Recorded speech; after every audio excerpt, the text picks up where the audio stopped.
Nakakakita ka na ba ng mga espiritu ng mga yumao? Gumagala nga ba ang mga kaluluwa ng mga patay?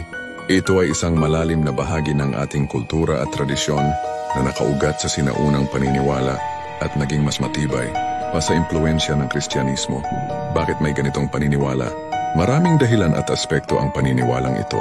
Sa maraming kultura sa Pilipinas, naniniwala na ang kaluluwa ay kailangang dumaan sa isang proseso ng paglipat mula sa mundo ng mga buhay patungo sa kabilang buhay.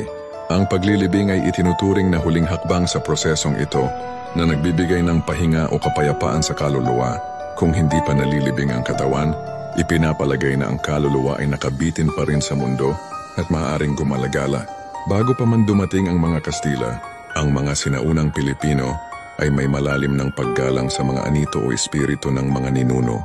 Naniniwala sila na ang mga espiritu ay maaring manatili sa mundo ng mga buhay at makipag-ugnayan sa mga tao, lalo na kung may hindi pa nasusupil na issue o hindi kumpletong seremonya. Ang hindi nalibing na katawan ay maaring maging sanhi ng ganitong pagkaantala ng kaluluwa. Mayroong maraming pamahiin na nauugnay sa burol at libing na nagpapahiwatig ng paniniwala sa paggala ng kaluluwa. Halimbawa, pagbabantay sa patay, lamay. Ang pagbabantay sa burol 24/7 ay hindi lamang para sa pagbibigay galang sa yumao at pakikiramay sa pamilya, kundi para na rin sa paniniwala na bantayan ang kaluluwa at ang mismong bangkay. May mga kwento na kung walang nagbabantay, may mga nilalang na maaaring kumuha o palitan ng katawan na lalong magpapahirap sa pagtahimik ng kaluluwa. Ang mga kwento ng mga kaluluwang nagpaparamdam o gumagala dahil hindi pa nalilibing ng maayos ang kanilang katawan o mayroon pa silang misyon o mensaheng kailangang iparating sa mga nabubuhay. Paniniwala sa ngayon kahit sa modernong panahon, marami pa rin sa mga Pilipino, lalo na sa mga probinsya at kahit sa mga urban areas, ang naniniwala sa mga konseptong ito. Ito ay kumukontra sa autoridad ng Diyos. Ang paghahanap ng kaalaman o patnubay mula sa patay ay nagpapakita ng kawalan ng tiwala sa Diyos bilang tanging pinagmumula ng karunungan at gabay. Ecclesiastes 9:5-6-10.